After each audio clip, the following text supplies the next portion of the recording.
From the 1011 Now Alert Center, This is the Night Beat. sponsored by Pella Windows and Doors of Lincoln. Good evening and thank you for joining me. I'm Jessica Blum with your headlines for Tuesday, February 17th. First, a man was killed this morning in a crash along a busy road in northeast Lincoln. It happened just after 9 o'clock this morning near 56th and Cornhusker Highway. Lincoln police say a pickup truck left the road and crashed into a tree. No other vehicles were involved. The driver died at the scene. Police are not releasing his identity until his family is notified. Traffic was shut down in the area temporarily, and an investigation is ongoing. Anyone with information is asked to call police. We will be sure to bring you any updates on our 1011 Now app. LPD is also investigating an unknown death. Investigators scheduling an autopsy for a body that was found Monday in a retention pond near 50th and R Streets. Officers were called to the area around 2:30 yesterday afternoon. LFR helped remove the body from the pond. Their identity is unknown at this time. And 22-year-old Sadie Titus, who has been accused in the deaths of a Stromsburg couple and their unborn child, was denied a bond reduction for a second time today.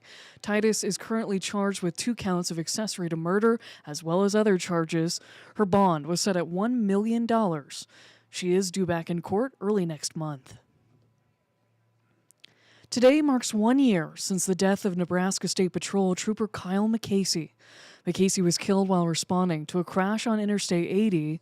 Following his death, NSB received an outpouring of support from the community. In a video posted on social media, McCasey's coworkers read some of those messages. You are a hero that will not be forgotten. Thank you will never be enough. I'm forever grateful to our public servants who laid their lives down. You should be proud of your son. He was full of life.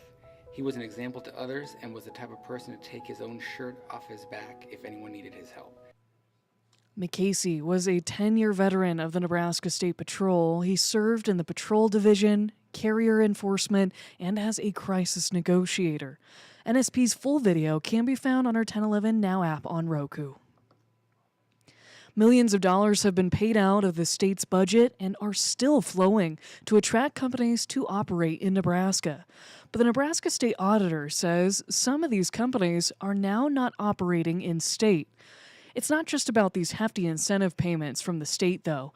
It's also more than $180 million in local sales taxes paid to these same companies. All told, State Auditor Mike Foley's office estimating nearly $1.2 billion in lost revenue.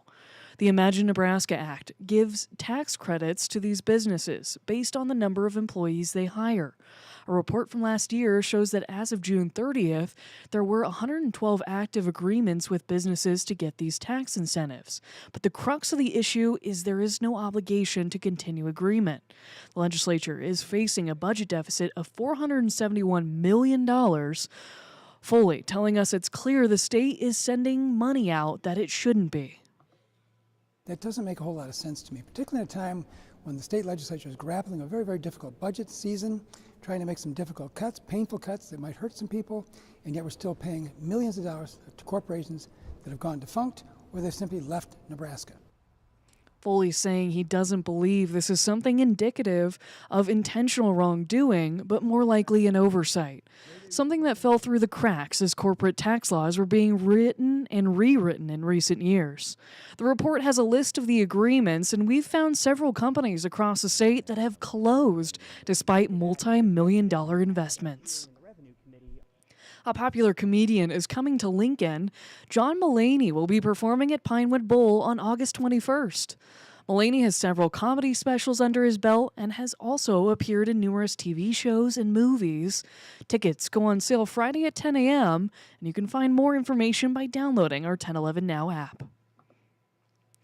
In men's basketball, Nebraska is inching closer and closer to the postseason, and the Huskers find themselves in the middle of a Big Ten title race. The Big Red sits tied for third, with 6 games left in the regular season. But tonight is a tough one. The Huskers are facing the Hawkeyes on the road, a battle between some of the Big Ten's best. The Huskers are going for their 23rd win in this historic season, and the Big Red is favored this evening against the 18-7 Hawkeyes. These guys are as disciplined as any team that I have ever coached against. So they're going to be ready. They're going to be fired up, as they have been every time that they've gone on the floor. For us, we have to continue to prepare the same way. We have to do the things that have gotten us to this point. We don't need to jump off the map. We've had a solid road record to this point, but no, it's going to be a great atmosphere. Tonight's game tipped off at 8 p.m. and is being televised on the Big Ten Network as we speak. The current score at halftime, the Big Red just down by 5 points, 28-33. Now, at halftime, the field goal, the three-pointer field goal percentage shooting is at 25%. They've made 3 of 12 shots. Iowa's made 3 of 10. But Nebraska getting out-rebounded 6-19 at this point. But we'll have to see how the second half shakes out. In over 23 previous meetings, the Huskers have only won here 3 times in series history. Finally tonight, and rounding out your night beat, is a check of the 7-day forecast. One more warmer Wednesday before winter is going to come back. Yes, fake spring has lasted quite a while, but winter does make its return by Thursday of this week. As you look at afternoon highs in the 30s, it'll be more like the teens and 20s for feels-like temperatures during the late morning and early afternoon hours during that day, with areas of snow, especially in northern Nebraska, accumulating maybe up to a few, if not several inches up that way. Lincoln may be seeing some accumulating snow out of that too, as temperatures will settle to be more seasonal, if not below seasonal, going into this weekend before rebounding early next week.